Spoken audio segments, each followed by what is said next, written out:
Friends welcome to my mini blog. तो मो घर को पड़े आसी हाँ खाई पी टी रेस्ट नहीं एवं मो सांग घर गोटे कार्ड देके आसली दीदी अलमोस्ट समस्त बांटी सारे केवल मो सांग गोटे बाकी था।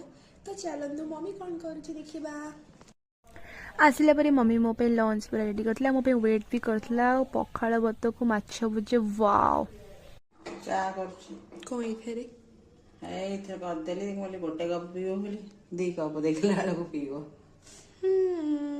जेहेतु आउ 3-4 दिन रही तो प्रिंसेस ट्रिटमेंट तो मिले ना। चलतु मैडम को देखी आसवा चा ना आपके लिए चाय मैं पीऊंगी चाय गरम अच्छी ट्रेन आसिकी पिंपल्स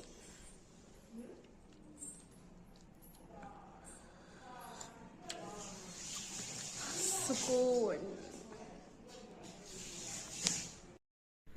आज डिनर रे थिला टेस्टी टेस्टी चिली चिकेन। तापर आम ये समस्ते बसी जाइलु डिनर करिबारे। आज डिनर रे खाली थिला चिकेन ही chicken. Bye bye good night. देखा नेक्स्ट वीडियो।